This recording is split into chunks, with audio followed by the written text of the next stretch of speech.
Get in the know. Non-stop Vikings talk. It's Purple Daily on Score North and ScoreNorth.com. Purple Daily, presented by Surly Brewing Company. It's doing things, the little things, the right way, consistently that helps you win. Sometimes that can sound like coach speak, but when you got the right kind of guys, the right coaching staff, shoot, man, I'm just having a blast. It's been a whole heck of a lot of fun. It's been a lot of work now, and I feel like those guys and those players will tell you the same thing. We feel like we've earned the right to at least say, hey, we've won 10 football games in this league in a season, but there's a lot of ball left, and we've really earned nothing at this point. Hell yeah, coach. Woo! Hey. They're just applauding like his generic coach speak answer there. Yeah. Hell yeah, Judd. Properly go, navigated that answer without saying anything. Nice job. Wow. We should have a show every week where Judd just gives coach speak answers and takes to everything for the entire episode. I could certainly do a segment like that. Okay. I don't know if I could pull 40 minutes episode. might be overkill. Yeah, I think, but I could certainly do 10. Because I mean, you just gotta. Both you gotta teams play hard. Just got to come out, give it all you got. Situational football. You got to control what you can control. And I'm going to tell you right now, there's nothing more important in this game than sudden change. Sudden change on either side. Turnover differential. We've studied this, and I've talked to my department about this. And I mean, there's nothing more important than turnover differential and sudden change. My department has come to me with mounds of information. I mean, you guys don't know how much I see here. You guys think that you know a lot, but I'm going to tell you right now, I know a little bit more. When did sudden change? I love that phrase. When did that become like common vernacular in the football world? I don't know. Sudden change. So I want to say the first time I heard it on a regular basis was when I was covering the Childress Vikings. Okay. Because this goes back at least 15 years then. Sudden change. Yeah, I think it's been around football as a term for a long time. I don't know how much I hear it. I jokingly said to O'Connell at training camp something about the key to sudden change, and he sort of just guffawed and walked away from me. Oh, you tried to like have a bonding moment with him and make I was giving him crap on something. He's fun to give crap to. He just ignored you. He gets it. It's a back and forth. I'm too old to care. I need video footage of Judd trying to kind of like bond with Kevin O'Connell. It wasn't really a bonding. Just, like, walking away. I asked a question about something that had to do with turnovers or something, and he got done and walked away. And I go, "Hey, sudden change is key." And he's like, "Shut up, you idiot." Yeah. But it's fine. I'm 53. He's a kid. He's young. It's fine. Yep.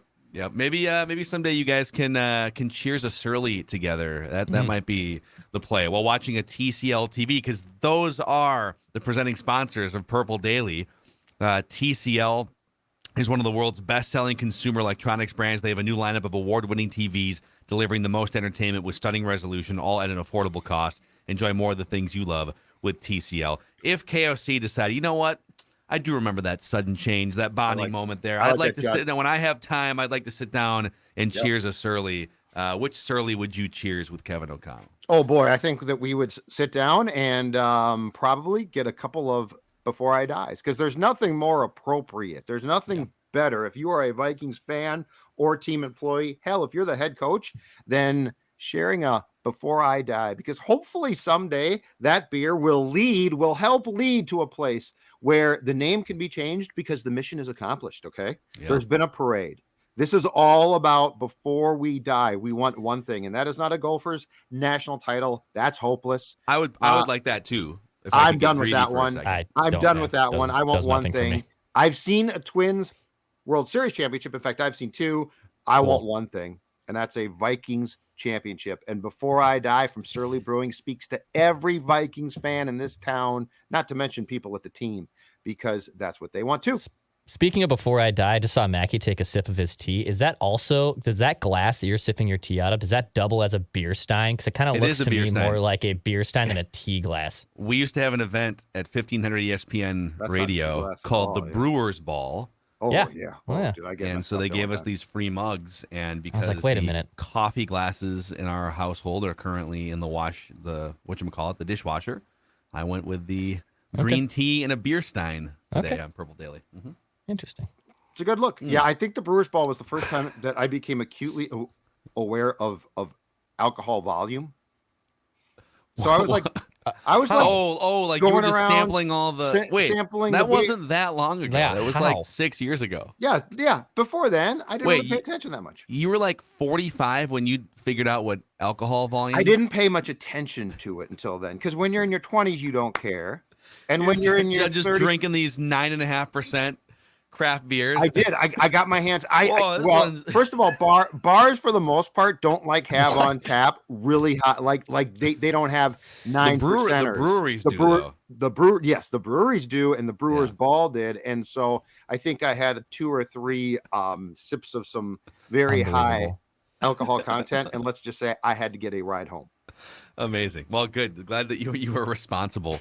That same night, since we're on the subject of one of those Brewers Balls, Joe Suchere. So I was dating my now wife at the time, and we're all dressed up, and she always looks amazing, and she was dressed up that night too. And there was a crowd of people going from there was like a VIP room for people like listeners of the radio station, and then you went out of the room when the event started and went up the escalator. And so a bunch of us were walking out of the room, and my wife, or my girlfriend at the time, was to my left, and Such elbows me. And he's trying to bond with me. We worked together for like 12 years, but it was kind of like we weren't like unfriendly, but we just, we didn't have like I hear you. the go out for beers vibe or anything, right? No, you wouldn't want that. And we're drinking beer here. It's the Brewers Ball. He elbows me and he goes, "Hey, Mackie," and he like he's like pointing over like, "Look at this chick right here, huh?" He goes, "You see that chick? You see that gal right to your left?" And I go, "Oh, this one right here," and I just went and like gave her a kiss, and he was like, "Oh my God," he's mortified. He was trying to point out, which is a compliment, by the way. Yeah. Appreciate that. Yeah, very active night that Brewers Ball. From was whenever that was.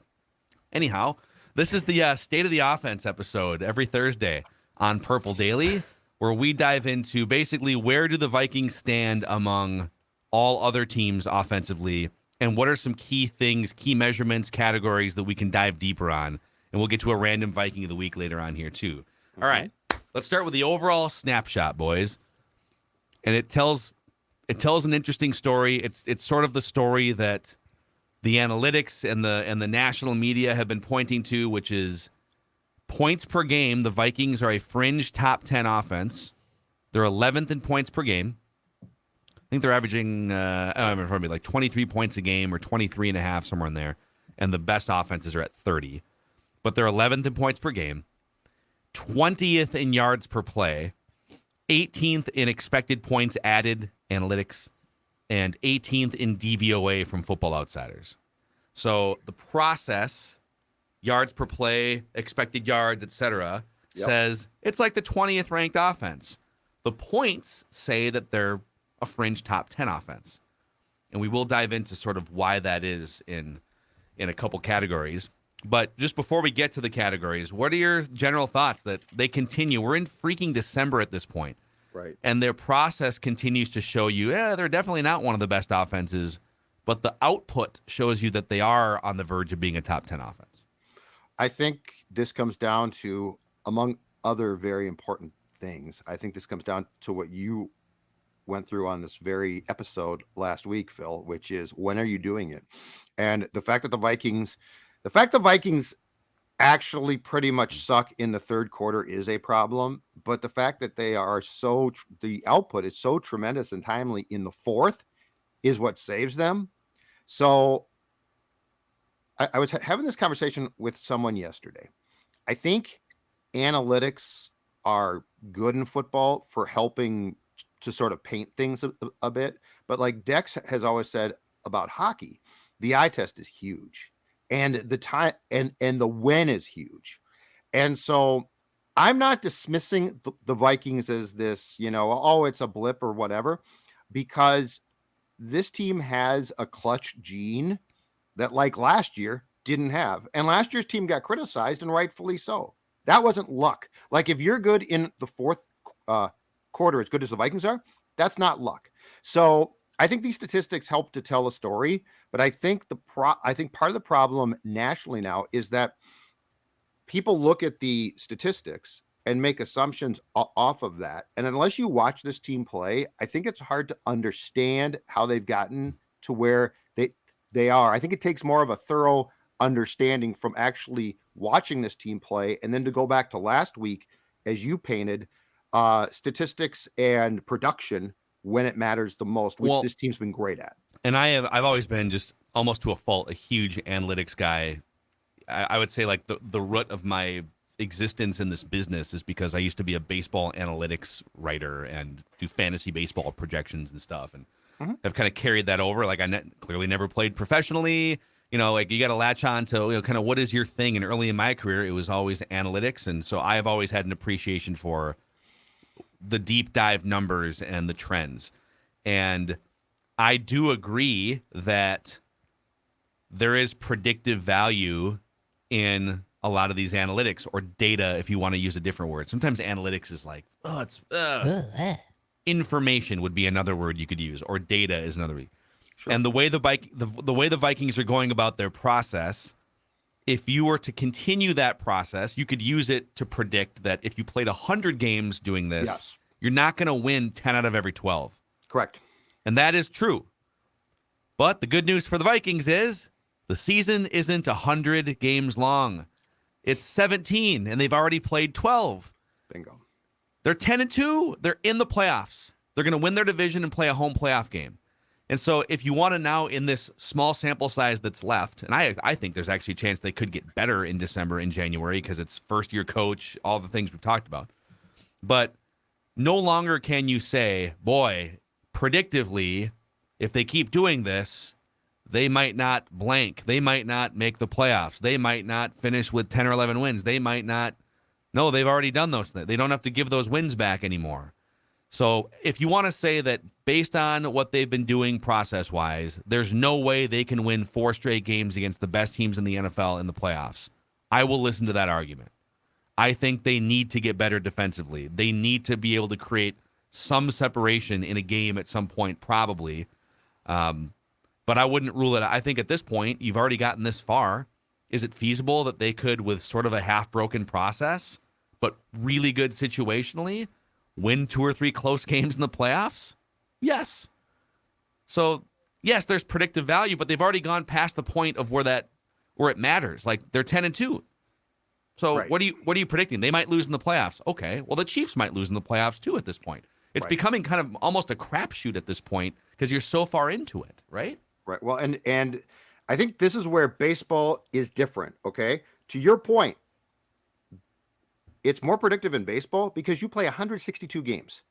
So that catches up to you as far as, like, if this were baseball and we were in, I don't know, take your pick of a month, June, right? Yeah. I would probably say by August, keep doing this, by August, you're going to have problems. But I mean, anybody who's watched this sport knows this. First of all, the sample size is weird because it's very, very small. But second of all, I can tell you with confidence, without you giving me a number on any of this, that this is not predictive of next year. Phil, we went through this exercise. I don't remember if it was for the Vikings or if it was for a good Bears team in the old days, where, turnover ratio, when it gets going, is great. But you can't be like, okay, in 2023, we're going to force more. Like, that is that good for you. You got the ball, but that's not predictive for next year. But do I think that the Vikings are suddenly going to stop forcing turnovers in 2022? No, I probably don't. So that's where football is weird. And again, yes, the advanced metrics certainly enhance things, and they make conversations like this more fun. But I feel like there's a certain faction who want to say, well, they work in baseball, so they're going to work here. And I just think football and baseball, because of sample sizes and seasons, are very, very different. In baseball, it really does work. In football, you've got to at least go down the path of, okay, this is predictive of things, but when's it predictive of?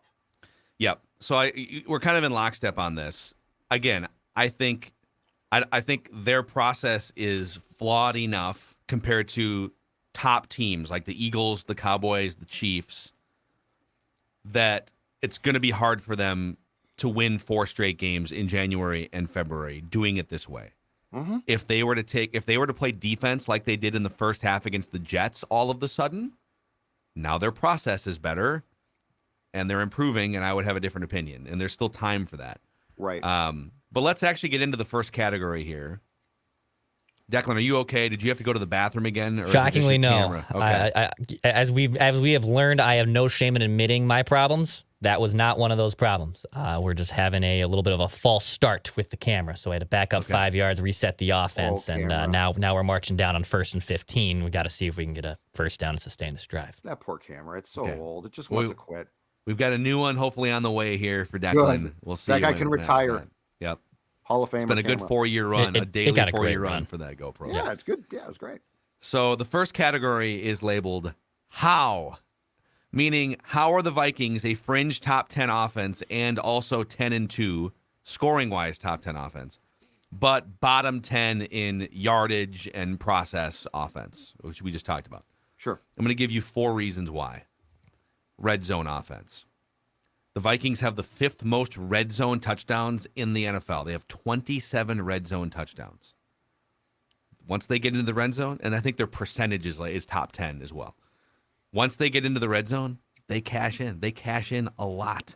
And it's creative play calling. It's, some of these throws that Kirk is making, tiptoeing, Adam Thielen tiptoeing Justin Jefferson on the sidelines. Yep. So they have been very, very good taking advantage of their red zone opportunities. Mm-hmm. Number 2 reason, field position. The Vikings have the 4th best starting field position in the NFL this year. Partly because, Kene Nwangwu, when he does get a chance, is good at returning kicks. Some of it might just be like game flow, and I don't know, but they average starting at their own 30-yard line. Other teams more like 24, 25-yard line. Those extra 5 yards do make a difference when it comes to scoring points and just moving the ball down the field. So they have the 4th best starting field position. Penalties. The Vikings have committed only 6 offensive holding penalties all season. This is fewest in the NFL. Huge. This is absolutely huge, and has nothing to do with luck. I mean, I'm sure they've held and haven't gotten called, but every team does. They have found a way to just not take the 10 yards back. And how many times the last few years has it been, like last year in particular, they committed, I think, among the most offensive holding penalties. Holdy Udo was their starting right guard. Yep. And so a drive is going along, and all of a sudden now it's like, oh, crap, now it's 1st and 18. And then you compound that with conservative bad play calling, and boom, right? So red zone, good. Field position, good. Penalties, very few offensive holding penalties. And then turnover rate. They have the 4th lowest turnover rate in the NFC, only 12 turnovers all season. Mm-hmm. So if you're telling me they're not going to be great at chunking yards, but they don't turn the ball over, they don't commit dumb penalties, they have pretty good field position, and they cash in the red zone, I would say that's a pretty good recipe to maximize your scoring. And if the yardage comes along at some point as well, that's how you get to the next level offensively. That is your situational masters clinic right there. Situational masters. Football is all about situational play. Football is not a game of what are your cumulative stats. Because we've seen cumulative stats individually and team-wise that have been really good from crappy teams. Show me your situational. And you know what the penalty speaks to? The penalty speaks to, and this to me is the biggest difference from last year with Zimmer to O'Connell. O'Connell's attention to detail is enormous. It is huge. And being fundamentally sound. So officials watch tape. So when they're going to call a game, I think they get tape of the last 2 or 3 games from the teams that they're going to call. So like they can pick up themselves on trends and who does what. And the Vikings are doing a fantastic job of putting on tape very disciplined football. Yeah. So like this is how you get there. So see, this is why to me the 10 wins is not like, I mean, this isn't a fluke. It's a real thing. Now, do I think that they can get to the playoffs and roll through them? No. And I have no idea what they can do. But when we're talking about a snapshot of now 12 games in, and Phil, the stats that you just went down, red zone, how many times last year did the Vikings get into the red area and take a penalty? And now they're still technically there, but they're out of there, right? Once you enter the red area, it is now a red zone chance, right? So now you've got instead of first and goal or whatever, or first and 10 from the 18, now you're back at the 23. So I think one of the biggest things is the fundamental discipline this team shows and what they put on film as far as attention to detail. The next category is Cousins versus pressure. And there are two fascinating, conflicting trends here within this category. All right. Let's start with the good. So, for some framework here for you guys. So, Cousins historically has struggled a lot against pressure relative to the average quarterback. Now, most quarterbacks are going to be worse when pressured, but pressure is just part of life in the NFL. You're going to be pressured as a quarterback. The Vikings certainly know that. They've faced the 4 best pressure defenses in the league the last month. But historically, even though everyone's performance drops against pressure, even Mahomes, Cousins drops much more than the average quarterback in his career. This season, after the last few games in which there's been a barrage of pressure, just because you're facing the top 4 pressure defenses, it's going to happen, and your left tackle's been out. He's been pressured on 38% of dropbacks this season now, which is the 5th most of any quarterback. He's taken the most hits of any quarterback in the league this year, 40 quarterback hits. Again, I think those numbers were not as bad a month ago, but this is what happens when you run the gauntlet of Jets, Patriots, Cowboys, Micah Parsons, Bills, Commanders even. It's basically been 5 weeks of just like cross your fingers. Yep. Despite the barrage of pressure, Cousins ranks 6th in the NFL in yards per attempt when pressured. 6th. He was 32nd last year. He ranks 1st in total passing yards when pressured. He was 13th last year. He ranks 3rd in big-time throws under pressure, 19th last year. And he ranks 3rd in total first downs when pressured, behind only Josh Allen and Patrick Mahomes. He was 16th last year. Some of that's him. He deserves credit. I think some of it's Kevin O'Connell helping him schematically. Maybe they've gotten some protections better in certain areas so the pressures aren't leading to sacks, or I don't know, there's any number of smarter people that could probably break down the why here. But, hunting for Justin Jefferson when pressured helps too. Yeah. But to me, that's pretty impressive. So you go from 32nd to 6th in yards per attempt. You go from 13th to 1st in total yards, 19th to 3rd in big time throws, and then you're behind only Josh Allen and Patrick Mahomes this year in first downs obtained. One more thing here, however, because this is important too. On the flip side, when blitzed, so pressure and blitzing are different, and I'm having a hard time wrapping my head around this. When blitzed, Cousins is awful this year. He ranks dead last in yards per attempt among all quarterbacks when blitzed. And he's 34th in passer rating among 37 qualified quarterbacks when blitzed. So the summary here is, I think this is how I would explain it. Cousins handles non-blitzing pressure very, very well this year compared to previous years and compared to the league. But he struggles when defenses send an extra man. Make sense of it. It's interesting. So I would love to see, is there a sentence in there that has how pressure is defined? Because I do feel like the line is doing a better job of holding off the pressure. So it's like mild pressure versus straight on shot. And look, the Dallas game was a debacle there, right? Like that was old Kirk, and to a large degree, the old line. But in the 3 other games against top defenses, I feel like the line held up pretty well. And so there would be pressure, but Kirk has time. The blitzing thing is intriguing. I would like to see, because I mean, there is a certain part of that almost every quarterback who is not like a top 3 type of guy is going to struggle, especially when they don't run well. But if you were to come to me before the season and tell me and go through those stats and say, this is what you're going to get, I'd take it. Because I would think the blitzing one would not be, or I'm sorry, I would think the pressure statistic would also not be good. So I'm much more likely to praise Cousins because I didn't think either one of those statistical categories for him would ever be favorable. And clearly at least one is. And that's a big step from what we've seen previously. And I think that's a big part of the reason why that there is more success and why this team can be a fringe top 10 scoring team, even if the rest of the offensive statistics say that they shouldn't be. He has been blitzed on about 1 in every 4 passes too. So if I one thing that I might look for here, Vikings fans watching these games going forward, if teams decide, wow, this guy has really struggled when he's been blitzed. You can't just blitz on every play because you will give up. He might struggle, but like the 2 times he completes a pass might be 50-yard touchdowns or something. So you got to be a little careful. Or you could run draw plays, and all of a sudden the run game opens up. So that's why teams don't blitz on every play.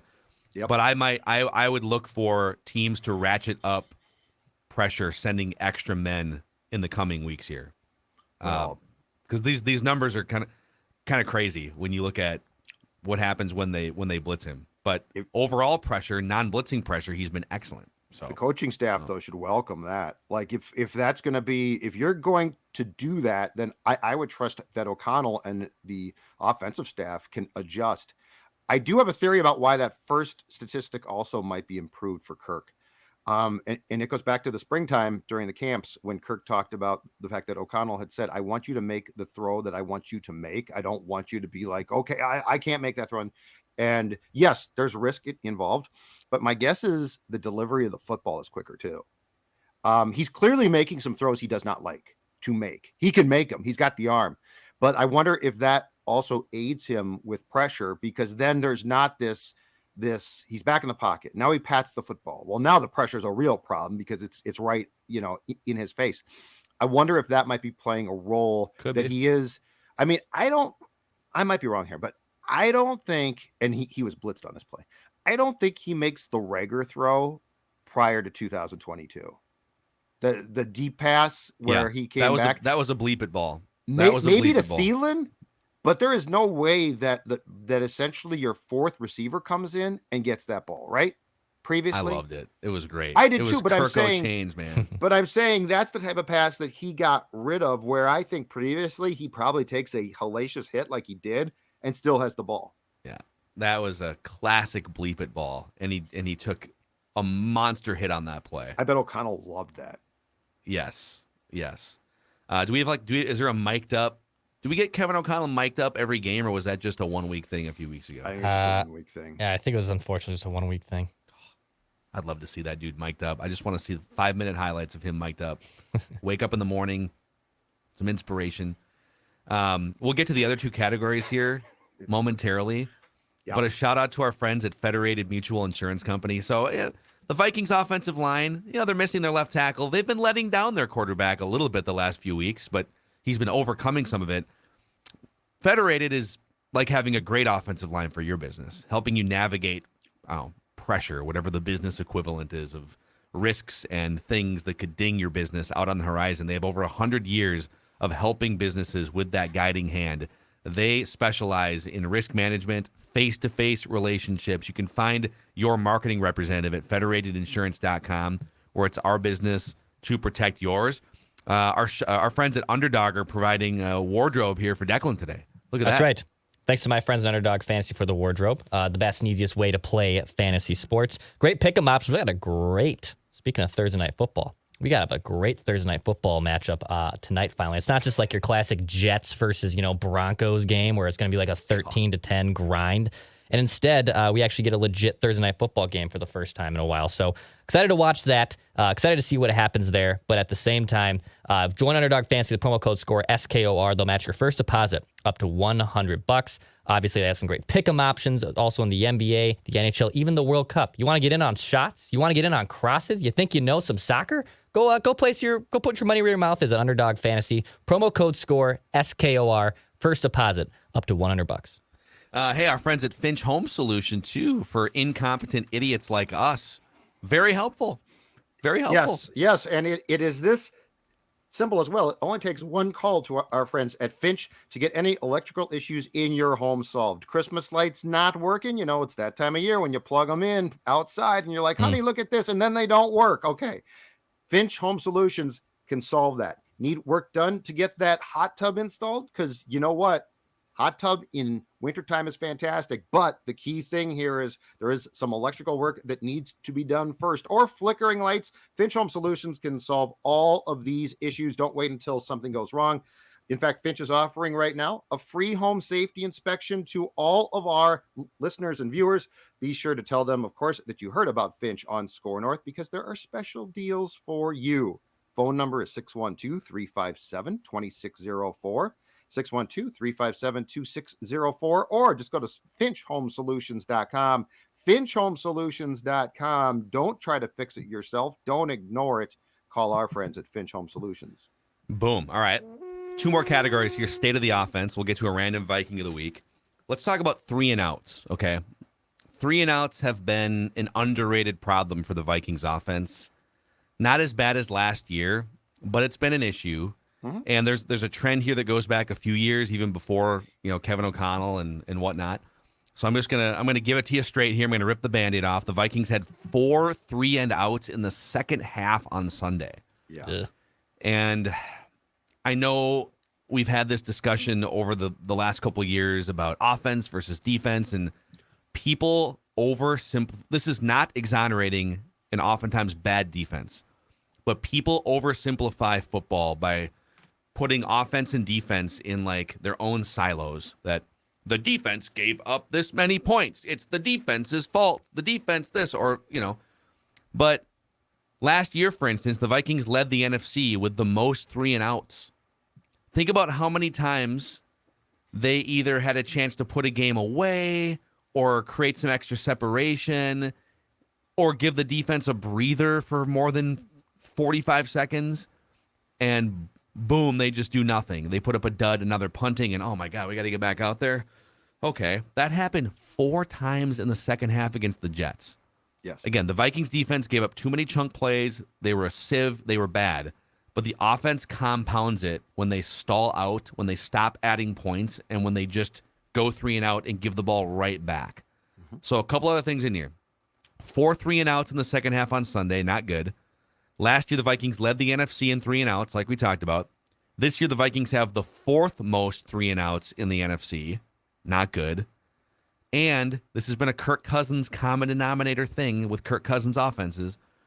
Since he arrived in 2018, only one other NFC team has more 3 and outs than the Kirk Cousins Vikings, and that would be the Commanders, ironically, his old team. So I don't know. You can blame whatever and whoever you want. I'm not saying it's all Kirk's fault, but I am saying that he is a common denominator for now 5 seasons. His offenses produce a lot of 3 and outs.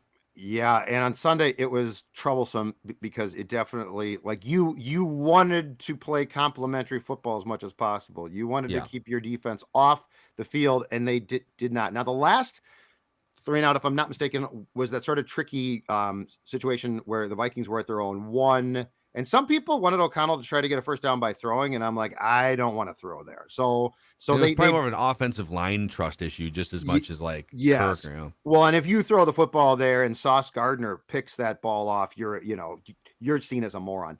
But I think what this comes down to as well, when you look at this, is last year it felt more hopeless because the way that they got to 3rd down was so frustrating to watch. Like, they'd lose, it'd be 2nd and 12. And they'd run the ball, and then it would be 3rd and 10. It's like, you're not going to get it. It feels like, and again, this is totally eye test, so this is not, I've not looked at the stats, but it feels like this year they have failed to produce on more like 3rd and 2 at times. So I feel like this one is solvable. Like 3rd and 12, there's no play for it. Like, you just hope, right? Like, you're probably going to throw, although in the Vikings case a year ago they ran, but that's more of a hope down by that point. 3rd and 2, it feels like there should be a way to solve this. And I'll go back to what we talked about on the show yesterday, but I feel like O'Connell falls in love a little too often with his pass plays. So if it's 2nd and 3, he'll try a pass play, incomplete. Okay, that's fine. But then on 3rd and 3, I think you have to run it. Like, get close, because then you can go for it. The Vikings actually, according to Football Outsiders, are the 4th best offense. Tied for the 3rd best offense on 3rd and 4th and short. Okay. But they are the They are the 19th ranked offense in third and fourth and long, which I believe is like 7 yards or more. Yeah, and that makes it very tough. Third, fourth, and mid, they're 12th ranked in the NFL. So whatever you want to do with that information. But you got to stop with the 3 and outs. Yeah. You just if you're gonna punt, at least give your defense 5 extra minutes. You can't disappear for a quarter in a playoff game. I'm not saying it's over that you have to be perfect. I'm not saying that you should score 10 points each quarter, but the biggest disappointment, I think, beyond a shadow of a doubt, in Kevin O'Connell's first year offensively and just as a coach, the third quarter makes no sense to me. Like, I have no idea how they have. Again, we are now 12 games in, right? The third quarter has been a train wreck enough where it's not just a blip. That's not a fluke. Yeah. That's something that for the playoffs, you have to solve that. Yep. It's like there's been so many great things about Kevin O'Connell, and he has just breathed so much life into this franchise. Yep. And it's like the one big flaw is how bad they are in the third quarter. It's just. But what's the theory? Like what's yours? There's clearly it's either an energy issue coming out of the gates or it's a preparation issue. The opposing team, you guys both get your 12 minutes to figure out what you're going to do. And there was a game a couple weeks ago. Who'd they play for the Jets? It was the Patriots game, right? Yep. Thanksgiving. I think it was the Patriots game. One of those games, the opposing team made an adjustment. Instead of in-breaking routes largely in the first half, they ran out-breaking routes, and it worked. And it unlocked. It might have been the Jets game. Oh. I think you said this was the Jets game. I think you talked about this a couple days ago. Okay. I think you said something like that where, okay, well, we're not moving the ball in the first half, so what can we do to unlock our offense in the second half? And they spend 12 minutes figuring that out. I don't know what the Vikings spend 12 minutes doing in the locker room. I trust Kevin O'Connell to figure it out, but they come out so flat offensively, just immediate punts, right? And if you take away the 2 touchdowns they scored against the Cardinals that they had one good third quarter. I think it was like a 10 or 13 point. I think it was a 10. I think you're right. Against the Cardinals. That sounds right. They're literally averaging like 1 point per third quarter this season if you take that out. Yeah. It's nuts. So on the flip side, this is your fourth and final category. It's just crunch time, and there's only one nugget here. The Vikings, according to expected points added, have the number 1 offense in the NFL in non-garbage time fourth quarter overtime games. So if you want to dig really deep, if the win expectancy is 70-30 on either side, so it's not a blowout, sure. The Vikings have the number 1 offense in the NFL in those situations in the fourth quarter overtime, according to the analytic expected points added. They're just ahead of the Bengals and the Chiefs in that category. So you're doing it in the key moment of the game for the whole season. What can you learn from how you're operating in those moments and apply it to the second quarter, the third quarter? That's the question. I would feel like that's an easier riddle to solve than the other way around, where you're just like melting in the fourth quarter. Like last year. Exactly. Well, I would say more like 2 years ago. Last year it was more of defensive meltdowns in the fourth quarter, but there were offensive problems too. Mm-hmm. So there you go. Those are your 4. I told you this was going to be that was a deep enlightening, dive. Meaty episode or a segment, I guess, of State of the Offense. But crunch time, 3 and outs, Kirk versus pressure, and how the Vikings are 10-2 and scoring the 11th most points despite some of their process looking flawed. So I love crunch time. Nothing like crunch time in football. No, there really isn't. Before we get to Random Viking of the Week, a quick playoff picture update. That's right, it's time for the playoff picture update. On Purple Daily. Park weekend. Look at the playoffs now. Let's look at the playoff picture. Okay. So, if the playoffs started today, and they don't, the Vikings would be the number 2 seed in the National Football Conference, and they would be hosting a super wild card weekend game against the Seattle Seahawks, the 7-5 Fighting Pete Carrolls, the Fighting Geno Smiths. That'd be a challenge. It's a feisty team. Yeah. Nobody expected them to win 7 games, and here they are. Mhm. That seed is going to be bouncing kind of around because the Seahawks are 7-5, the Giants are 7-4-1, just a half game up for the 6th seed. Yep. The Commanders are 7-5-1, so they're a half game technically behind the Seahawks. Their win percentage is a little bit lower. And then if you lose to the Lions, you kind of open the door for them. They're at 5-7 right now. They could easily be 6-7 as a favorite against the Vikings. And then everyone else is kind of an afterthought. Falcons 5-8, Packers 5-8. So on the top of the seeding, the Vikings right now are 2 games up on the 49ers, who are the 3 seed. I don't think they have to worry about the Buccaneers at 6-6, and the Dallas Cowboys are 9-3, but they would have to win the division to jump up. Whoever's second in that division is going to wind up being the 5 seed in the NFC. Looks like it's going to be the Cowboys. So the East has gone from horse bleep to being great. Yeah, it's incredible. They might awful. Legitimately get 4 playoff teams in. Yes, there's a very good chance. Yeah. So what do you guys make of a first round matchup against the Seattle Seahawks? Go ahead, Dex. That offense got off to a really, really good start. I think they were at one point the number 1 scoring offense. I don't know if they still are the number 1 scoring offense. Out of complete left field with Geno Smith. And look, Geno Smith can play a little bit. I would say a preferred matchups, if you're a Vikings fan, I would say Seattle's probably up there. I would say the Seattle Seahawks are one of the more preferred matchups. You can't, completely wish the team you want to play in the playoffs. All the teams you're playing in the playoffs are mostly above average teams. I wouldn't rule them out completely, but I do think that'd be a more preferable matchup if you were a Vikings fan to get Seattle. Give me the Giants. In terms of there's no easy win here, but right. Give me the Giants and Daniel Jones. Sure. At home at US Bank Stadium, if the seeding could, or honestly, home game against Taylor Heineke. Yeah, he turns the ball over at least twice in that playoff game. I think the most important thing in that first round game is not going to be the opponent. I think it's going to be the Vikings against the Vikings. I think that's going to set the tone potentially for this entire thing, because this team is going to have to make adjustments. We're going to need to see tweaks, and they're not going to be huge, but they are going to be important. And if you can win that first game, your second game, home or not, is going to be tough as hell, right? So I am actually, from just my point of view, I'm interested to see what O'Connell does with his own team. Seattle, I am shocked.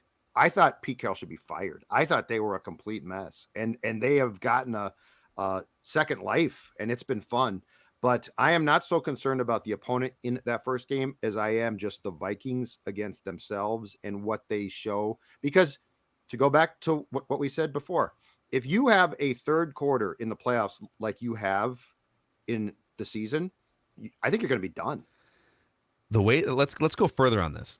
This is really interesting. All right, if this is how the playoffs shaped up, you play the Seahawks, you'd be a favorite, but that would be a hard game. But you'll take your chances at home against let's say, call it a 9 or a 10 win team, right? You win that game, let's say. Then you would likely play the 49ers in the divisional round. Let's say the Niners beat the Giants as constructed right now. And Jimmy G may be back in January, but probably not that early in January. So you'd be facing the 49ers third string quarterback, Brock Purdy. Now that defense is ridiculous. Right. Kyle Shanahan is an excellent schemer. They've got weapons everywhere. So Brock Purdy, right? Yeah, Brock Purdy could be. He could just kind of sit in the cockpit, and the plane kind of flies itself with that offense. Yep. But you would get a home game against a third string quarterback, and then on the other side of the coin that same weekend, whoever wins the Tampa Bay Dallas game would go into Philadelphia. And so you would have the Eagles facing either the Cowboys, who are great, or Tom Brady, who I wouldn't be shocked if Tom Brady walked into that. This is where the national pundits will spend the week bitching about the fact that those teams have to play. What, this Dallas? Should be the divisional round. Yes. Yeah. This should be the NFC Championship game, but Right. we might have to see the Vikings. Prepare for it, Vikings fans. And so what I'm getting at here is if Dallas and Tampa play each other in the 4-5 game, yep, the winner of that game has a real shot to beat the Eagles in Philadelphia, meaning that if you can get past the 49ers, you would play a home NFC championship game against either Tom Brady or the Dallas Cowboys. Yep. So that's another thing to root for, is a really hard matchup for the Eagles, not because you fear the Eagles, but because you'd rather play home games to give your team a better chance, right?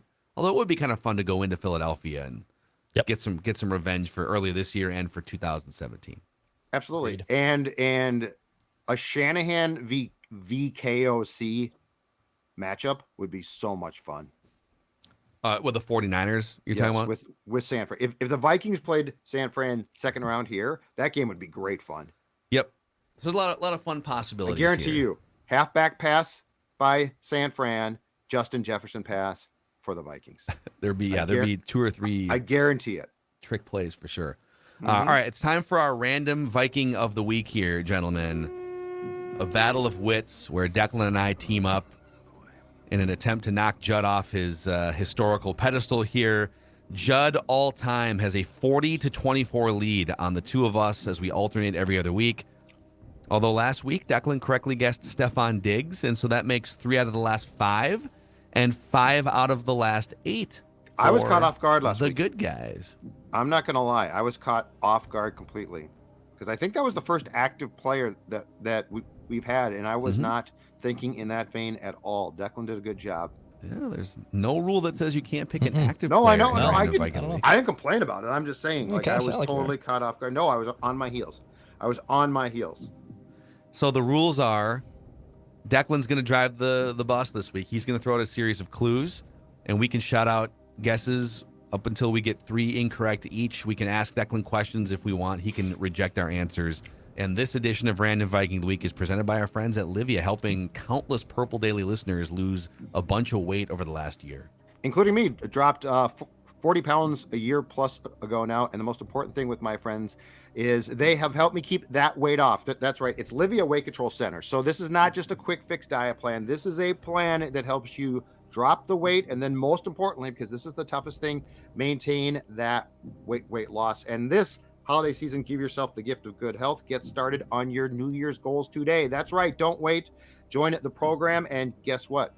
You save 50%. That's right. You save 50%, lose up to 10 pounds or more in your first 2 weeks and up to 2 pounds per week thereafter. It's this simple. Call 855-GO-LIVEA, Livia.com, LIVEA.com. In person or virtual, you can choose which one, but just know this, you're going to drop the weight and you're going to keep it off and you are going to feel great.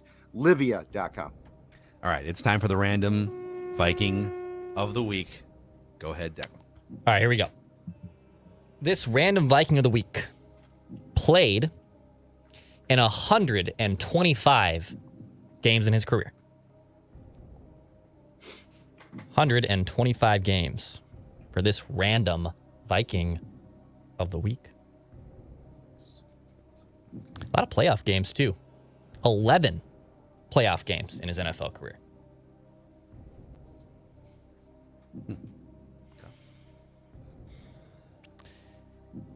This Random Viking of the Week was a 5th-round draft pick.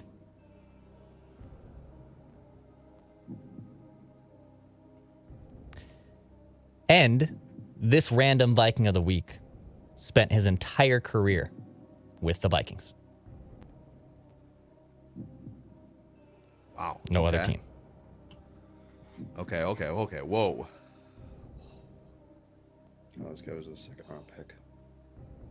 Got a guess? I don't know, because the first name guess? that came to mind was a 2nd-round pick, not a 5th-round pick. No, that guy didn't spend his entire career. I have a guess. Okay. All right. Robert Smith. 1st-round pick. Okay. I wasn't sure what round he was drafted. Yeah, no, he's a 1st-round pick. 11. This guy was teammates with Robert Smith. Okay. Old Macadac was sniffing around the right locker room there. Sniffing around the right funny. locker room, Zolgad. Your nose was buried in the laundry. What do I smell here? Do I smell a guard? Do I smell it was like a warning shot, like that kind of buzzed by your ear there. Is it intimidating that I'm sniffing around the right locker You're room? just sniffing around the locker room. Get out of the locker room. Quit I sniffing. kind of want to fire another guess here, actually, but I'll give you another clue. well, actually, that okay. Never mind. This random Viking of the week made the all Metrodome team. So when the Metrodome collapsed or moved on from, I should say, at US Bank Stadium, this player made the all Metrodome team for the Vikings. Okay. I have another guess. I'm just gonna keep. I'm gonna keep being aggressive here. Fire away, I'm baby. gonna keep being aggressive. Fire away. Ed McDaniel. Unbelievable. Let's go. Unbelievable. You're kidding Are me. you kidding me? Let's You're go. joking. I had so many more clues. You're joking. You got to be kidding. I thought Judd was going to get this no problem. That's right. Too. Old Mako Chains. We weren't even far enough in. I'm kind of Mako disappointed. Chains. He guessed You're early. disappointed. Why are you disappointed? We're on the same team. It's not rigged, by the way. I can tell you. I don't have any rooting interest when I give the clues. Declan doesn't have. What were your other clues there that Judd needed, apparently, that I didn't? Yeah, Well, Makadak didn't need these, but very upset about this. He was one of 10 Pro Bowlers on the 98 Vikings. I think this would have given it away. I believe he did tear his ACL in the 98 championship game. Yeah, he did. One of two players to tear his ACL in that game. Played in the Super Bowl. Other clues included he is not active on Twitter, but he is always hanging out with Tommy Kramer, it seems like, in pictures and events. Yes, that is true. Yeah. Other clues I had was this is what is weird. On Wikipedia, he is named under like 50 most memorable Vikings, but like there's no link. Sometimes they'll show you a link to it. Right. It seems like when they made the first like 50 memorable Vikings in 2010, like he was on the list, and I think rightfully so. But then they've done it a few other times, and he hasn't been on the list. oh, they've bumped him. So they've bumped. He's like a fringe. Did they do 50 a 60-year best team? Vikings player? What's They that? probably did. They probably did a 60-year team. Did he not make the 60?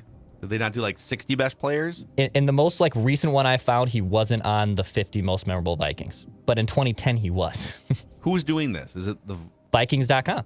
Like, and some of these links are like broken too on like it's actually hilarious. When you go to a broken link on Vikings.com, it's actually a picture of the Metrodome roof collapsed with the snow in it. It's actually a very genius move on their end. It was the greatest day in their lives. It forced a new stadium to be. Yeah. Until this team was an wins inside a job. Super Bowl, I always said Bagley was on the roof that day putting holes so the snow would get through. He's up there with a box cutter. Until this team wins a Super Bowl, one of the greatest days in franchise history. It's featured all over the new stadium. Like in the press box, there's the paper, hanging clip from the paper the day after. And down it comes is, I think, the headline that the Star Tribune used, and it's featured prominently. Another clue was after the 98 title game, he was quoted saying, "We were shocked about that loss, and we weren't supposed to lose a game like that." I don't remember that. He did lead the league in forced fumbles in 1995. He was a very good player. Eight forced fumbles that year. But he wasn't even the best McDaniel on his own team, unfortunately. Yeah. Well, that was a good.